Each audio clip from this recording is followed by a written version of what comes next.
This is a sad moment for a number of reasons. My mother was murdered in her home in 1993 by a drug addict.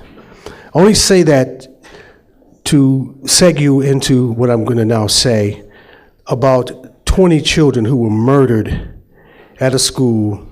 Was it day before yesterday, Mark? Day before yesterday, and 5 teachers. I think we should take note of that. And I would like everyone to stand for 1 minute of silence, please.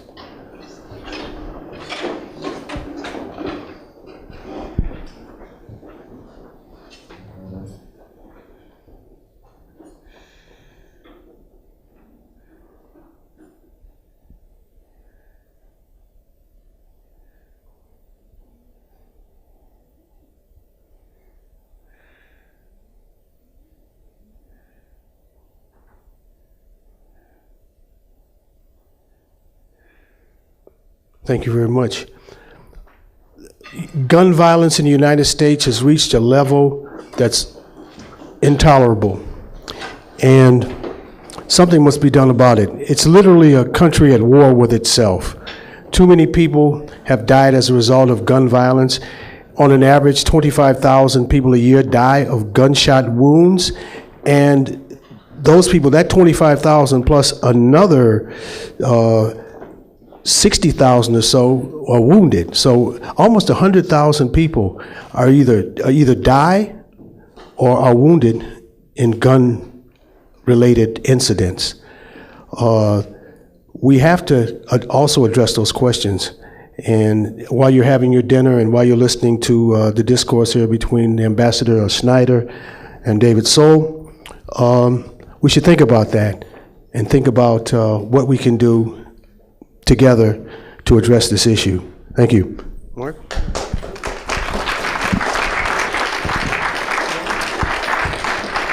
Thank you very much, Darnell, for having taken that moment to make us all, I think, realize all that we have to be grateful for. The fact that we're here in Berlin, in a city that has also seen so much violence and so much division, that we're here together in peace, and such a wonderful occasion to see really a diverse group of individuals, every corner of the world, here for the right reasons, for also the right goals. So I think there we definitely should give thanks that we have the opportunity to be here this evening. What I'd like to do now, ladies and gentlemen, is to introduce a woman who's been very important in the development of the Institute for Cultural Diplomacy, also a close family friend. I have to be careful where I stand, Darnell. I'm causing interference, I think, with the microphones, but are we okay? Ladies and gentlemen, Ambassador Cynthia Schneider, I met initially when she called me. We were actually doing a conference, one of our first conferences in the United States at Columbia University, and I still remember she called me up and was explaining, Mr. Donfried, I heard about your conference, I'd love to come as a participant. And the more we got talking, I said, wait a minute, I don't want you as a participant, I want you as a speaker. Ambassador Cynthia Schneider, most of her life was a tenured professor of art history at Georgetown University until a friend of hers called her into active duty, and President Clinton asked her to serve as ambassador of the United States to the Netherlands. And that was, I think, the first time really where you were hands-on in terms of actually practicing cultural diplomacy. And I think that really lit a fire in Cynthia. Since her time serving as ambassador, she's, I know, the most active voice of cultural diplomacy in the United States. Really a rare mixture of somebody who understands cultural diplomacy in terms of the theory, but also the practice. And so I'm really happy to have you here. She's a member of the advisory board of the Institute for Cultural Diplomacy, has been very helpful for the developments not only of my own thinking in terms of the field of cultural diplomacy, but really the Institute as a whole. And she just came actually from Cairo, so there are a number of interesting stories I'm looking forward to hearing later this evening, but we'll have another opportunity to discuss that. So I'd actually ask Cynthia Schneider if you could maybe say a few words of introduction about Mr. Soul, and then we have the interactive discussion. But first, please join me in a very, very warm welcome for Ambassador Cynthia Schneider, who will be moderating the session. Thank you.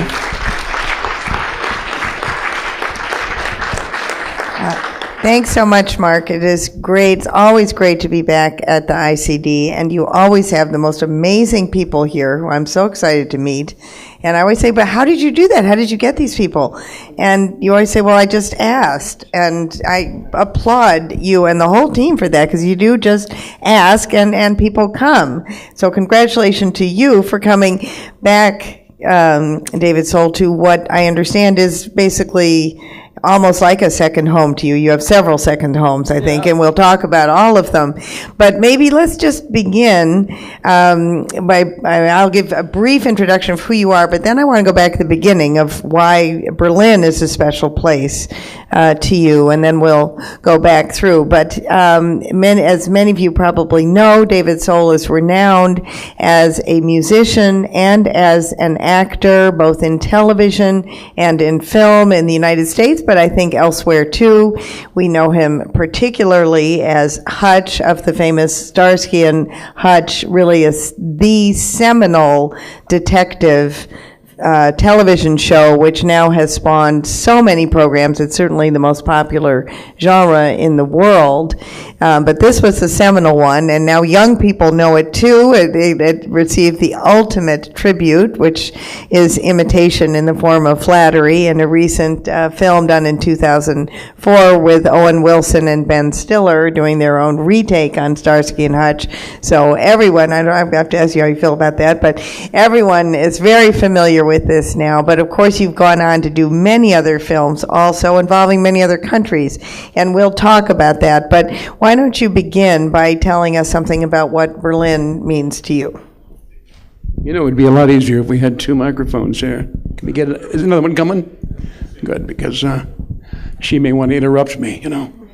You can speak loud enough. Go ahead. Okay. I won't be intimidated. Also, ich bin hier in Berlin aufgewachsen. Als ich jünger war, von 6 Jahren alt bis 12. Und wir haben in Berlin-Dahlem gewohnt. It's tough. I'm too bad. Sorry. No. I just said why it's special to me is because I'm not going to speak very long in German. Because I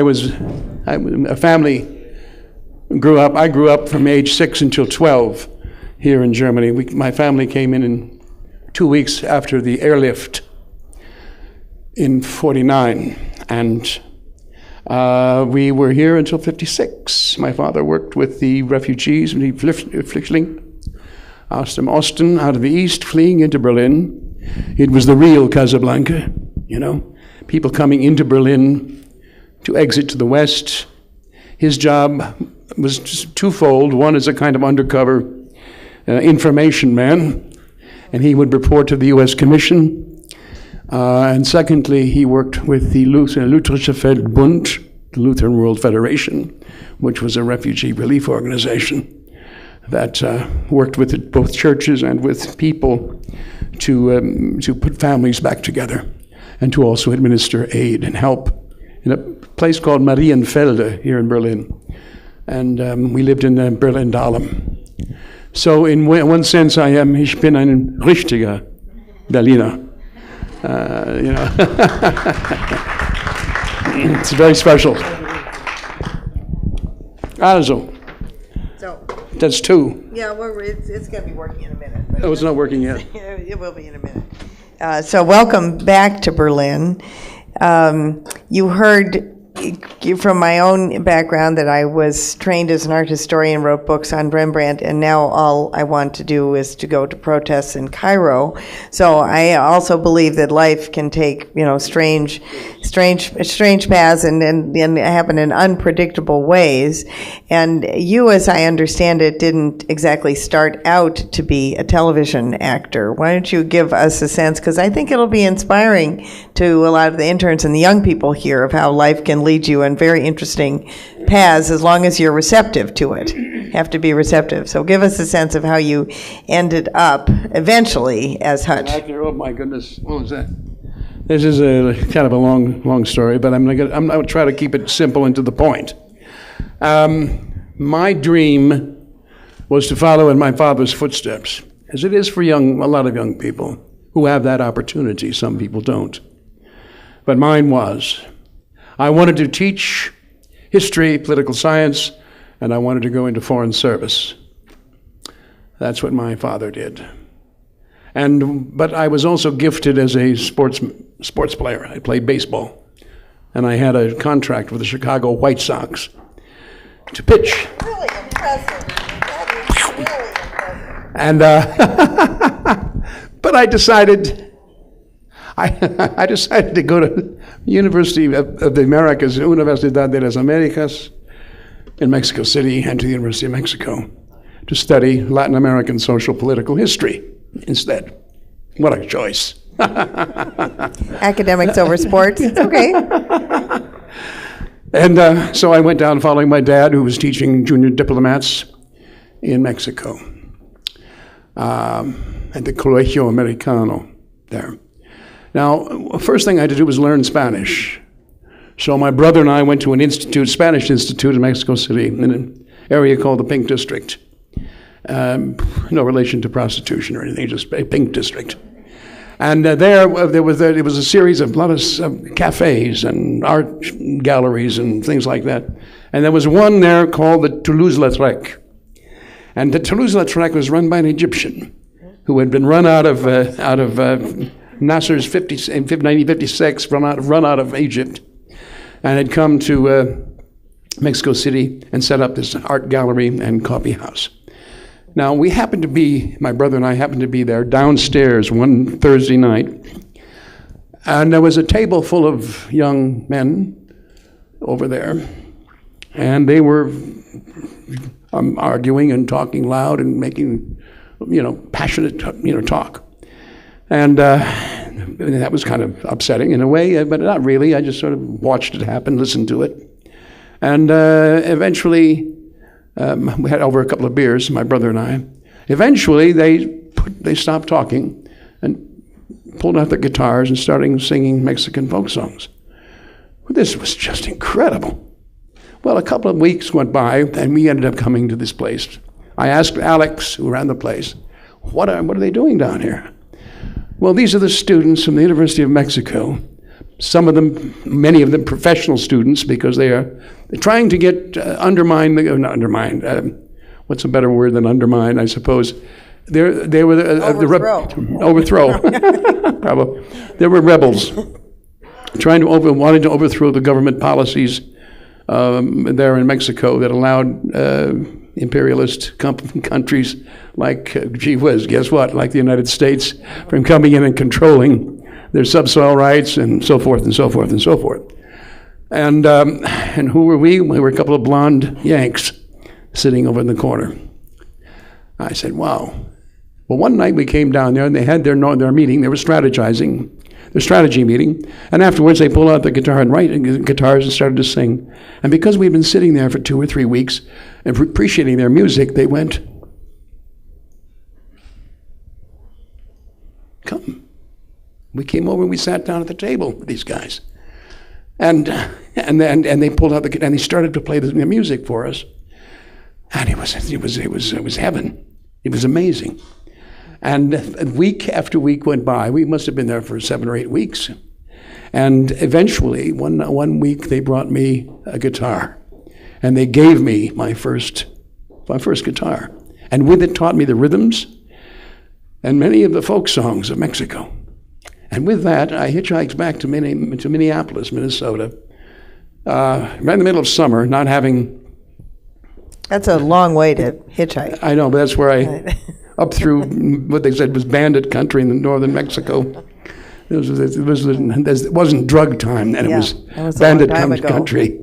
It was Zapata country, Emilio. And up through that area. And it was middle of summer, and there weren't many jobs for people, so I chanced this, and I went into a coffee shop called the 10 O'Clock Scholar, which had just sent Bob Dylan off to New York. And I auditioned for the people there as the only blonde, blue-eyed Norwegian who could sing a Mexican folk song. And I was hired. It was great. So I sang things like, qué bonitos ojos tienes, debajo de las dos cejas, debajo de las dos cejas, qué bonitos ojos tienes, and cielito lindo, and stuff like that. Los árboles, oh man, I mean, there's a whole slew of them, a whole bunch of them. Anyway, I was I started to build my repertoire, and eventually I got married. Came back to be with my girlfriend at the time, And I had to get married. We all did when you get pregnant then. And there was no option. There was no option, and we didn't want to take the option anyway because we were good Lutherans. So we did. We got married, and of course, I was much too young, and it dissolved. Marriage dissolved, and all I thought about was escaping. And the way to escape was my music. That's what I was going to do, was take the music. And I sent off a tape off to Los Angeles. Was a friend of a friend of a friend of a friend of his. Was a secretary to the A&R man in Capitol Records. And he sent it back saying, decent voice, but the material stinks. So I said, what am I going to do? Well, one night I'm sitting up in my manager's, or the booking agent's room, his office, and we're talking, my guitar friend and I are talking. I said, I just want to do music, and I want to remain anonymous. I don't want to be seen for what I look like. And if I know what I'll do. Well, let's go down and get a mask. And I cut a mask with 2 eyes and a mouth, took pictures of it, sent the same tape that it sent to the West Coast, now to the William Morris Agency. And in 2 weeks, I got contracts back in all fields. Come to New York. So this crazy idea of wearing a mask sold these guys for some reason.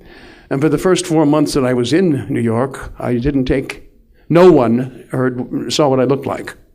I didn't take it off. I simply said, my name is David Soul, and I want to be known for my music. That was it. And I wore the mask. Yes, I took the mask off with a different name, and nobody cared. I put the mask on, and boy, was there attention. The curiosity killed the cat, and that's the way it worked. And eventually, I tried to open live in a club in the village, and unfortunately, the only sound that I heard that night that made any sense was the sound of wooden chairs scraping across a wooden floor as people got up and left. You can't hold an audience for 50 minutes with a mask on your face. And you realize you have to give yourself.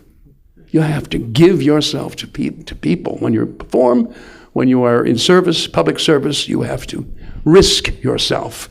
And that's the only way you can do it. So the mask came off, the telephone stopped, and the decisions had to be made. Do I stay or do I go? Do I stay and not sure that I'll make it or not? I had to stay. And I was seen on the Merv Griffin show without the mask, and a lady from Columbia Pictures heard the story of what happened, and she had seen me on that show before with the mask on. And she said, anyone who's crazy enough to do something like that has got to be an actor.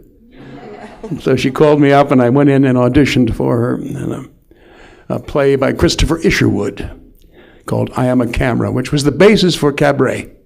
And it was about this town. And I did this scene, and they signed me to a contract at Columbia Pictures, Screen Gems Television. And I bought a white sport coat and went to the West Coast. And then for 6 years, I was under contract to the studio, the last of the star system that they had out there. And then started the whole, that's the beginning. That's the beginning. And then it wasn't until 1974 or 75, this was 1966, 67. It wasn't until 74 the Starsky and Hutch started. Well, that's a really inspiring story. Actually, I would take great comfort from the fact that it really required a human connection. That's a good message for cultural diplomacy, that you can't really perform and connect with an audience without that personal give and take. They've got to have a sense of who you are, and maybe have a sense of your vulnerability in front of them to really build that kind of connection. You probably know more than anyone, or as much as anyone would, how important trust finally is, and a way of a beginning for that process to go, to build the trust, and is from exposing who you are. And you can't do that without being able to see the other person in some way, which has some interesting implications for some parts of the world. But I think that's true. So I have to just ask you a little bit then about Starsky and Hutch, and was that just a little bit? We don't want to do it for long because then we're going to talk about Cuba. But was it fun? Did you enjoy it? Was the character? How did the character evolve? Was it your character? Did you have input into it? And did you have a good rapport? I know your Starsky eventually had enough and wanted to leave. Were you ready to keep going? So what was it like? Was it fun? Of course, it was. It was fun. It was work. Yeah. You know, I never. I have no illusions about work. I got to work. It was the best job I could get at the time. I think there was a part of me that had become kind of a theater purist. I was not meant for television, I should be in the theater. that kind of youthful thinking. But television was there. I didn't realize. It took me a long time to realize how powerful television really is, and it can be used for really, really good, and it can be used in a really devastating kind of almost controlling kind of way. And I hope that show. I know it meant a lot to a lot of people, particularly in the 40s, the 50s now, who watched that show, because they remember that it's a show that their parents would let them stay up and watch. And, it's one of the few. I think, it was a lot of fun. It was a lot of work. Had a lot of input into the show, particularly after the first year. But we didn't get out to see what the reaction was in that first year because we were working 14, 16 hours a day in the studio or, out on location.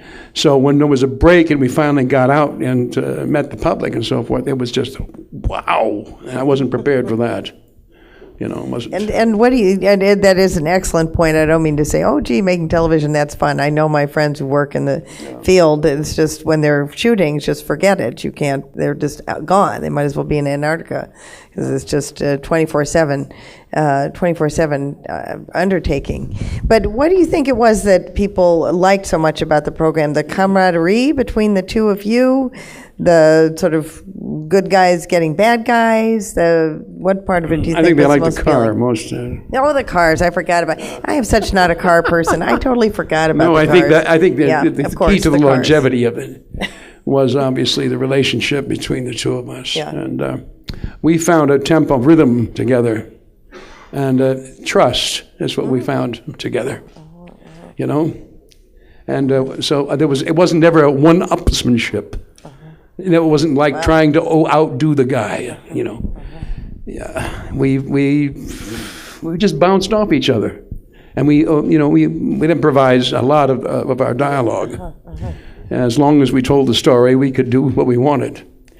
So finally, they trusted us to do that. It took a while. Today, that wouldn't happen. Today you have, we had one producer. We had an executive producer and we had a line producer. Wow. Today, you have two executive or three executive producers and 10 line producers. And it's like a meeting every time you want to change a word in the script. And it's just, wow, forget about it. So we had a lot of freedom to do what we felt was good. And the work was good. We worked, we took some really terrible scripts and made them somehow work. But that's our job. Well, yeah, but it's, then as now, I think it's really great acting that carries any television show. We were talking earlier about Homeland, which is the show in the United States that everyone is watching, including the president. And I know from that show, one of the originators, Howard Gordon, is a friend of mine, and they do have like a gazillion producers in addition to him, but they also do allow the chemistry of the actors to happen. Yeah. And that does, they do improvise, things do happen organically. But then I have to ask you this question, and then we'll go on to more cultural diplomacy things. So what do you think of the Ben Stiller, Owen Wilson version? That movie, I thought it sucked. I thought you were going to say that. Even a word, it was terrible. It was terrible. It was terrible. It was not Starsky and Hutch at all. Did you ever talk to them about it? Did they consult No, they you just at paid all? me a lot of money to appear. But if you dropped your keys, you dropped your keys on the floor during our scene. They reached down to find them on the floor, and got up and got back up again. You'd have missed our appearance on the screen. They had to do it just because if they didn't, it would not have a credibility. They had to show Paul and me, so they paid us. We got paid. I'll tell you. Well, they obviously didn't pay you to be quiet about the movie, though, so good. Glad That was the only reason I did it.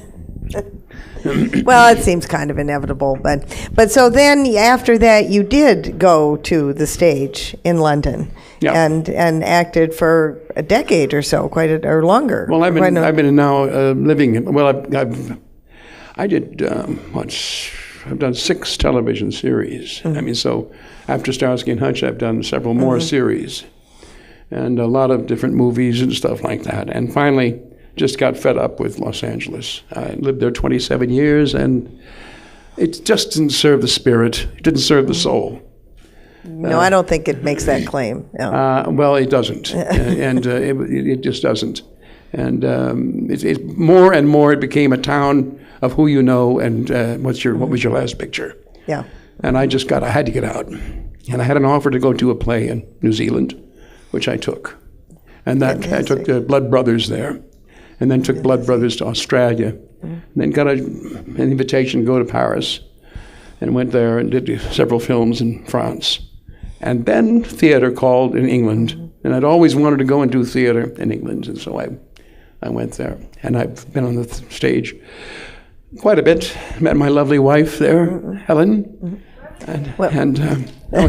Helen is here. Right. Stand up, honey, please. Come on. She won't stand up. She won't. Maybe you can talk a little bit about the different dynamic between doing film and television and acting on the stage. For me, there's not much difference. I think the key to acting is the key to, I think, for the little I know about, quote, cultural diplomacy, the key to acting is listening. You've got to listen to the other person, and that's how you make the connection. Yeah, absolutely. The first connection. And then is what happened with Paul and I and Starsky and Hutch. Slowly you begin to build the trust between each other. And certainly that's the way a story develops. Can develop the other way too. And that's what then you have your fights and your battles and your, misunderstandings, which we need for drama. So, but listening starts. And then we have to do that as much on film as you do on stage, I believe. Now, some people tell you differently, but that's where I begin. No, that's very interesting. I heard an interview with Sally Field, who plays Mrs. Lincoln in the acclaimed new movie Lincoln. And she was saying that, and the interviewer said, well, I understand that Daniel Day-Lewis stays in character, he plays Lincoln, throughout the whole film. Was that hard for you? And she said, no, because of course I stayed in character too. I always do that. And she described how Steven Spielberg created for them this almost sort of insulated environment with like no sound around them. And she said he would crawl up to her occasionally, literally crawl up and whisper something in her ear and then crawl away again and leave them on this set so they could really be there. And she said at the end of the filming of the movie, she was talking to one of her children, and the daughter said, oh, thank goodness I don't have to talk to that woman anymore. So I think she really had been, in the skin of that character. There's another wonderful story which just comes out of nowhere. I got to tell you about Dustin Hoffman and Sir Laurence Olivier. And this was in a film called The Marathon Man. And there was a scene there where I think Laurence Olivier played this doctor and was going to pull his teeth out. And Dustin Hoffman, being the kind of man who stays in character and gets really in there, he went off and didn't sleep for like 3 days, and he didn't eat, and he was in growth, and just so he could be that character. the time. And he's just, while he's pulling his teeth out. And Sir Laurence Olivier walked up to him and finally said, "Oh, dear boy," he said, "try acting. It's so much easier." I love it. Oh, it's great. I think that's great, isn't it? You don't have to crawl up to somebody to give them, sorry. No. You do your job, you go home, that's what you do. Oh God, what a boring life. Yeah, no, we kind of like to romanticize it, those of us who aren't actually doing it. But now we're going to switch away from the stage to real life. I would love to hear from you 2 examples of your own personal. You may say you don't know what cultural diplomacy is, but you've given me already many examples of you're actually doing it. And I loved the story of your on set in Morocco and how you kind of took things into your own hands. It really shows the value of just people to people, talking to people. So you wanted to play tennis. Yeah, I wanted to play tennis. Well, I got to set it up. I was doing a film there, Italian, Spanish, French, God knows what else, co-production, called The Secret of the Sahara. And we were getting paid a lot of money, and we also getting per diem, a lot of per diem. There's no place to spend it out in Erfoud, in the middle of it, near Rashidia and what is that? There's no place to spend it, really. And they hadn't had rain there for approximately seven years. It was very, very dry. And anyway, I normally when I go to do a film, I don't just do the film. I kind of mix with the local people, town, see what's going on. And I also, in this particular case, I spent time at the hammam, and I met this guy who happened to be the mayor of the town, and and so forth, and we just chit-chat and talk. I didn't talk very much English. I didn't speak very much Arabic, but we managed to get on. And then I wanted to play some tennis. I had some time off, so I went over to this tennis sport club, and it was a mess. It looked like the road, terrible road work. It was some big gouges in it and puddles from I don't know from where, broken main or something. It was awful. And I thought to myself, I've got all this money. What am I going to do with it? And I thought, well, shoot, maybe we could fix up this tennis club here. And I mentioned this to the mayor, and he said, "Oh yes, we have a contract company. We can do that." And I said, "Yeah, okay," but found out that most of the workmen, because there had been no rain, hadn't been working for a long time. So there was a real need for employment in the community. Not a big community, but a community nonetheless. And so I said, I'll tell you what, I'd rather not give it to the company. I'll put it out for bids, all right? And they can bid. But I'm going to, put it out for bid, and I'd prefer to find another way to do it. Well, sure enough, they got together a team of people who had not worked in that city or that town for a long time, and their bid was an appropriate bid, but it was under. And I gave them the job and the money to fix this thing, and they did a brilliant job. And when it was finished, the town celebrated. It was only a town can celebrate. And they gave me a big tea service about that tall, and it was wonderful. And what had happened really was a film company comes into your town to take over your community, and instead of taking it over, you become part of the community, and they acknowledge that. And there's it's a small story, but in a way, it's not. It's kind of emblematic of a larger kind of, I don't know, we could, I suppose, apply that to a lot of larger scenarios. Yeah, I mean, imagine, for example, if after having invaded Iraq, Americans had actually listened to what Iraqis imagined for their country and saw as possible for their country. There's you see that as a role for cultural diplomacy? I think that personally, I don't think there's a real difference between diplomacy and cultural diplomacy.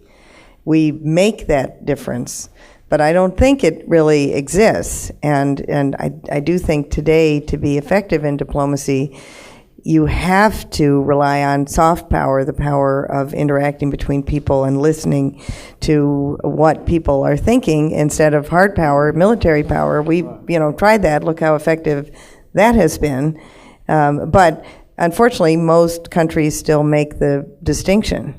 And as we heard this afternoon, kind of put cultural diplomacy on the side as a kind of nice thing you do when you've done everything else. But, imagine if in Baghdad, one of the first things we had done was to restore the movie theater and the actual theater, and had given funding to the young filmmakers, to the young actors and theater producers, and they would have started building the vision for their country, and they would have connected it to their illustrious past instead of having it be this just rupture.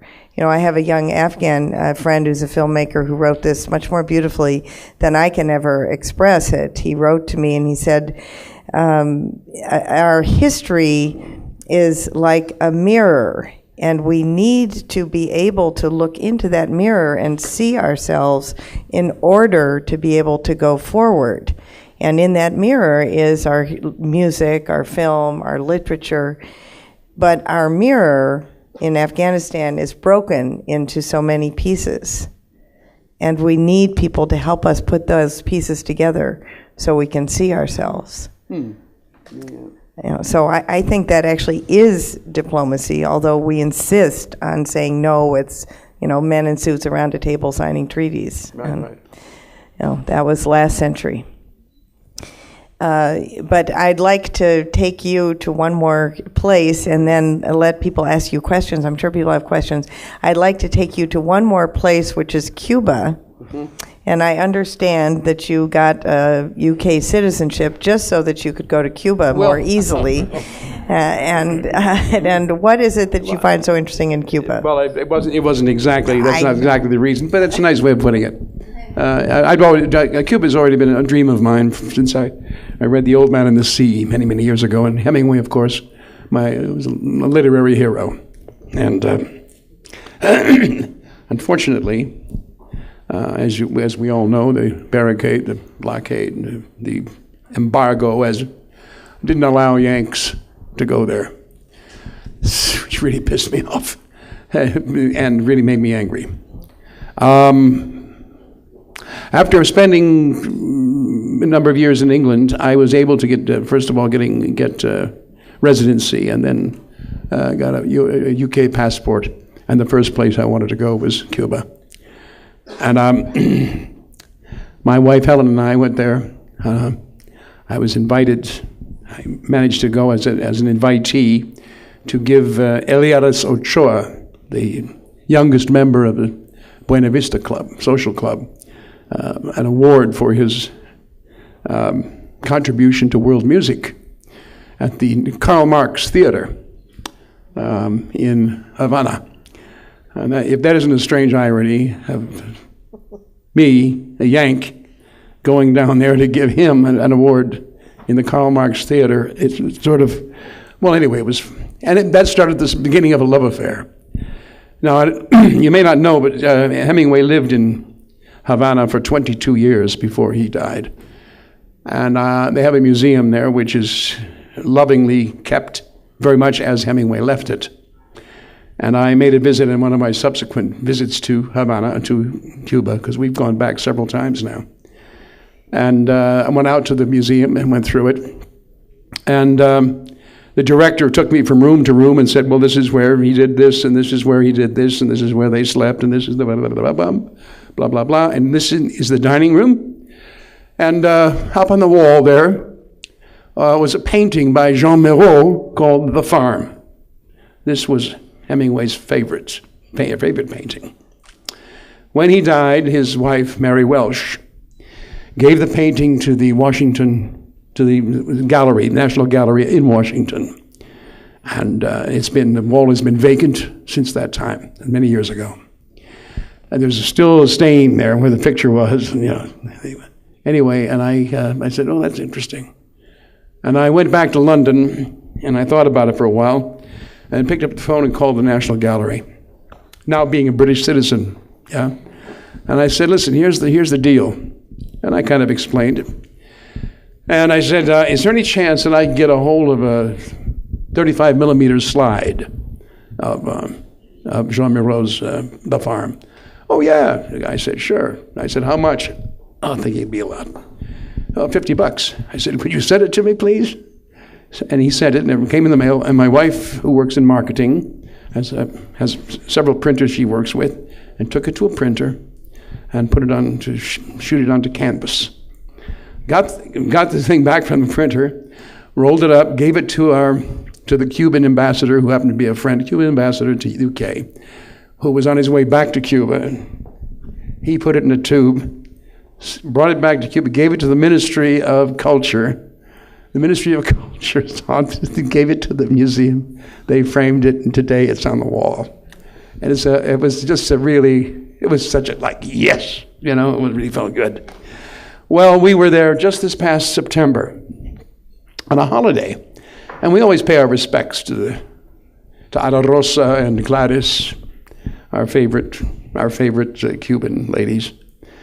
And I went out there, and they were always happy to see us. I went out there. Well, we went out there, and in the middle of our conversation, she said, "David, we have a problem. Hemingway's 1955 Chrysler New Yorker Deluxe convertible has just come into our hands, and we want to restore it to its original condition by June 20th, 2013 for the International Hemingway Colloquium happening here in Havana. But we cannot get the parts. We have many people who have wanted to help in the States, but as you know, we can't get the parts through. They say we can't go any farther. The big fines, huge fines. So we need help. Would you help us?" I knew why they'd ask, because I was able to get that picture. I knew it. And I said, I don't know anything about reconstructing or restoring an automobile. So I said, well, sure, I'll do it. And got back to London, not with a clue as to what to do. Managed to look up online and found a car parts dealership, a car parts magazine, sorry. He called this guy, told him the story.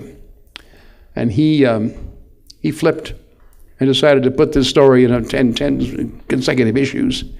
He called a guy and he also raised 8,000 pounds to buy the parts, ship them to the UK, and then we'll ship them from the UK to Cuba.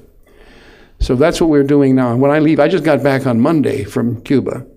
And when we go out of here tomorrow, I'm going to go to Boston to meet the guy who's giving the parts and film him. And, and then they're going to be shipped to UK, and then we'll get down to Cuba and meet them down there. And we will start this process. It's really quite extraordinary. The doors that have opened simply with the willingness to do this has just been incredible. People have given themselves their services without asking for anything in return. And it's amazing the kind of talent that has been put together to make this happen. So we are hoping to have a finished car by 20th of June. And all things being equal, there's no reason we shouldn't, I should report to you next year that we've done it. Well, I have no doubt that you are going to succeed, and I think your musical career may be slightly in advance, but I would say that you are definitely a one-man cultural diplomacy band. So really, thank you so much. I don't know, Riemann, can I let people ask some questions, Riemann or Mark? If people have questions, I think, would you be willing to take a few questions? Yeah, of course. David? Okay. Absolutely. I think why don't you ask your question, and I'll repeat it on the microphone. Oh, do you have a mic? Okay. Let's see how long the cable is. Or he can ask it and I'll repeat it. We could do that. Okay. Go ahead. Bon. Vous dites en français? Oui. Vous le faites en français, je traduis. Ok. Non, je voudrais d'abord féliciter David pour tout. Je voudrais d'abord féliciter David pour cette carrière planétaire. Je dis planétaire parce que nous l'avons connu à travers plusieurs vies. Alors, je me dis, David, le 28 août 2013, c'est votre anniversaire, mais c'est aussi quelques années quand même. Qu'est-ce que vous aimeriez qu'on retienne de vous à cet âge-là? L'acteur, le comédien, le musicien, l'homme du peuple ou l'homme qui passe? Let me just translate that. First of all, he's Voilà, je suis congratulating. Philippe Sawadogo, l'ambassadeur de la francophonie auprès des Nations Unies, mais j'ai été directeur du Festival panafricain du cinéma de Ouagadougou, ambassadeur à fantastic. Paris 11 ans, et maintenant je suis aux Nations Unies. Voilà. Oh, fantastic. I didn't really. Congratulations on your film festival. We have a question from the former director of the film festival in Ouagadougou, which is a famous Pan-African film festival, which really, given what's going on now in West Africa, is more important than ever. And so he's, first of all, congratulating David on his very distinguished planetary, global career, and obviously had a very, very strong impact, and asking how you would best like to be remembered, David, as a musician, as an actor, as a stage actor, a film actor, a man of the people. How would you most like to be remembered?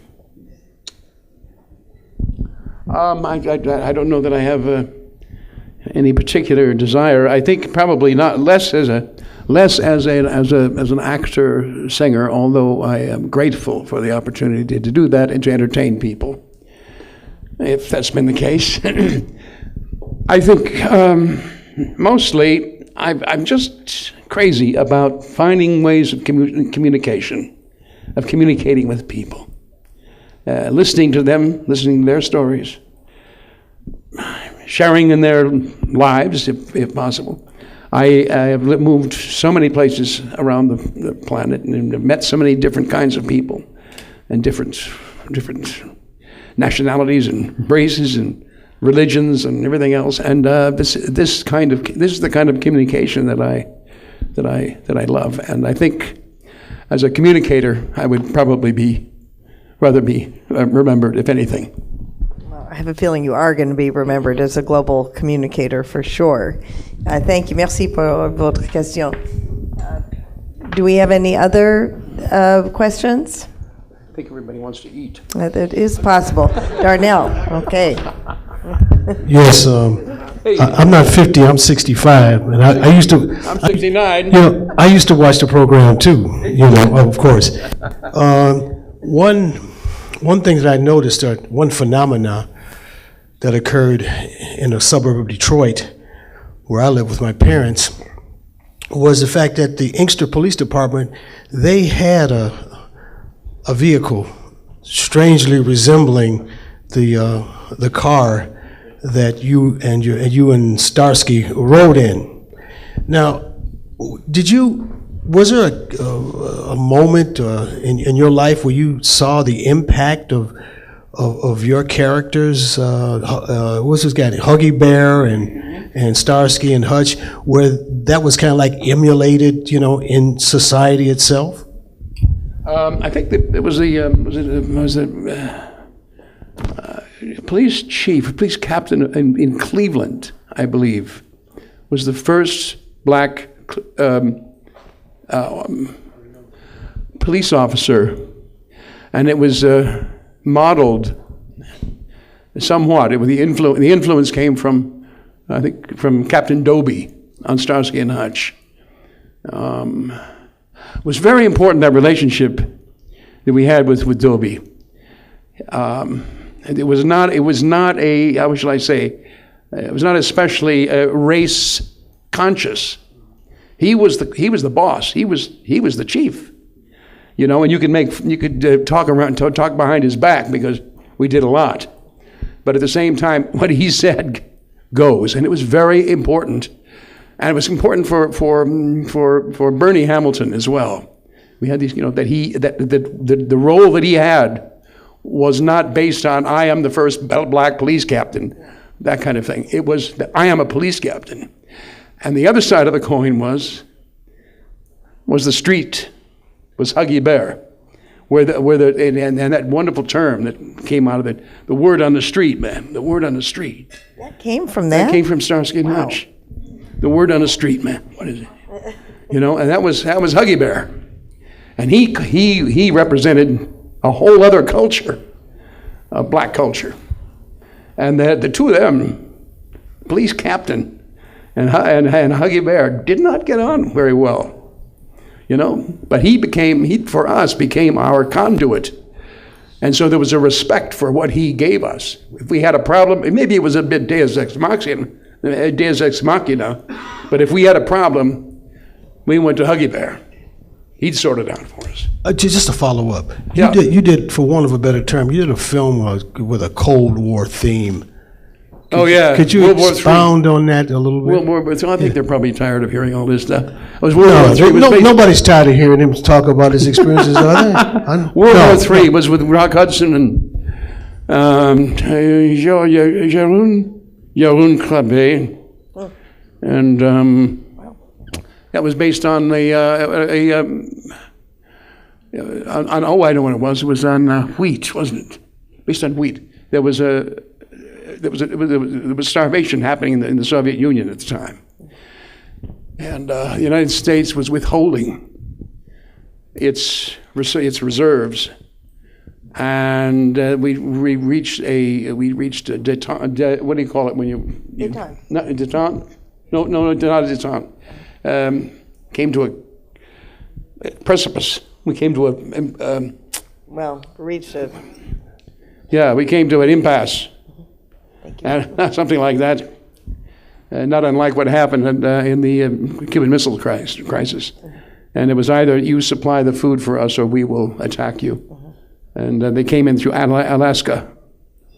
And there was just a squad of two squads, very small squad, and also the Russians who were coming across the Bering Sea. And it became potentially a world conflagration, that little event up there. It was a 3-hour film, and it was a very well done film. It was done. I happened to be on the early shoots of that film when the director stepped out of his helicopter and turned the wrong way and walked into the tail prop. Oh my Killed him. Just gone, just that fast. Oh. It was terrible, really terrible. Oh. That was real. Wow. Yeah, it was up on Mount Hood. Wow. Oh, how terrible. Yeah. How terrible. Well, Anyway, there is... that's enough. There's no... Well, we have one... You hadn't asked the question, you wouldn't have to hear Terrible that. Terrible story. Well, I think do we have one more? Okay. Mike, yeah. But I think as you're going there, there's no question that narratives in television influence life. I mean, the Cosby Show's the classic example, Will and Grace for same-sex couples. This has an influence, no question about it. And the Turkish soap operas on women in the Gulf countries. So it has an impact. So I would just like to comment the story about mask. Thank you, Mr. Sol, for sharing this very intimate story. So I was thinking about this place and cultural diplomacy as Ms. Cynthia Schneider before analyzed as there is no difference between diplomacy, cultural diplomacy. What we actually learn here is to use different cultures and identities as a performance of self, so we can protect ourselves using other symbols, owning this kind of ways of life.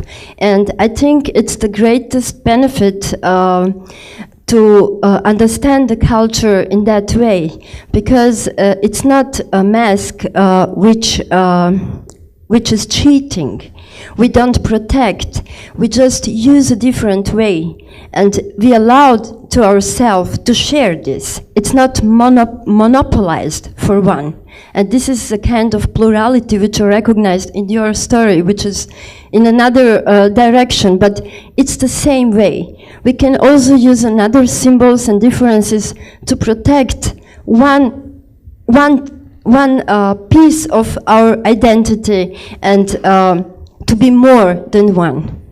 Thank you. Thank you. Thank you. Thank you. Thank you very much. Do we have other questions or comments? Well, I know we have. Go ahead. Rosie. Okay, then do we have any? Well, you have to. Well, or else. Final question. And I think we'll make this the last question because I think. So first of all, I wanted to make a note that as growing up in Israel in the 70s. Oh, right. I was there several times. Yes, we were very popular then. All the country looked at I loved it there. watched you.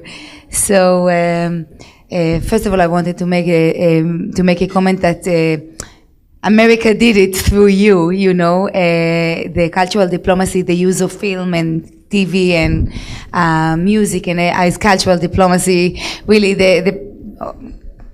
made it for the U.S. The Israeli really grew up after looking at the U.S. as a model for that. So this is first of all, so for you to know, like all the country watched and waited for the Starsky and Hutch. But this is one aspect of cultural diplomacy. I mean, the role of the celebs or the TV or the film as cultural diplomacy, the influence actually to bring your culture also, and to influence through this media on people and make this connection. But because we are feeling very close, the Israeli, to the US through all this culture. We are really patriotic. But there is another way of using your status and using the fact that everyone knows you and are influenced by you and going after you in order to raise awareness to subjects across the world, you know, to issues, crises, and so on. So, sorry for not making this, maybe this research. I was wondering if you had the chance also to influence in this way, meaning using your status and the fact that you are so famous in this time to get involved in political issues or in some crisis, human relief or so on, especially in view of the fact that you were interested first in political science and so on, and after your father. Thank you. I'm not. This may sound strange, but I'm not interested particularly. I am finally interested, but not interested for me to become involved in politically. I would much rather get to know people, who they are. It will come out, you know, all the stuff comes out. Why are you using this particular medium? Why are you using film? Why are you using television? America has one of the best propaganda systems in the world in television and film. And it says, America is the dream. It's not true. America has many problems. Many problems. And those are the issues that I'm interested in. But they have a great propaganda system. Yes, I'm part of it, but I can also see the difference between how to use television right, in a good way, and how it's used in a way that I don't appreciate, personally. Now, do I want to bring my name, associate my name with every action? If you ask me, yes, I'll tell you. But I would much rather be involved with people as I have described. I became involved in Pittsburgh back in 1982 during the shutdown of the steel industry, and they put 250,000 people out of work. And my brother was a pastor who was defrocked for behavior unbecoming a pastor, and in America put into jail because he stood up on behalf of those people and would not leave his church. He would not change his. And the police came in, broke into his church, and arrested him. That's America. Hey!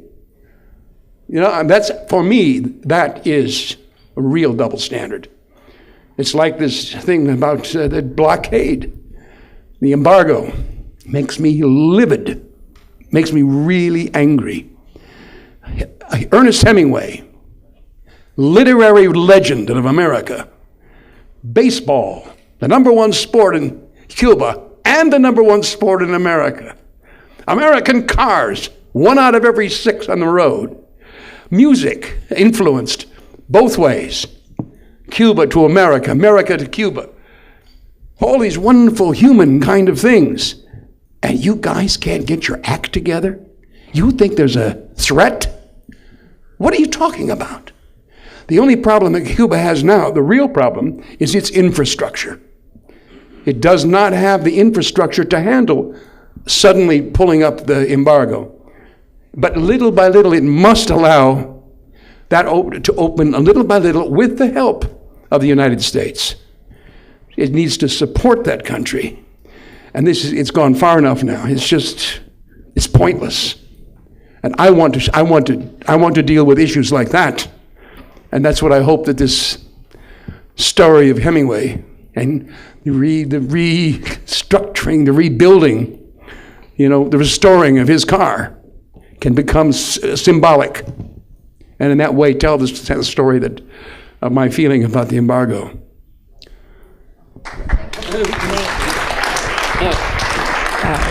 Thank you so much. I think you are really a living example of everything this institute is trying to do. So thank you so much. No, my It's pleasure. really been an honor to talk with you. Thank you. Thank you so much.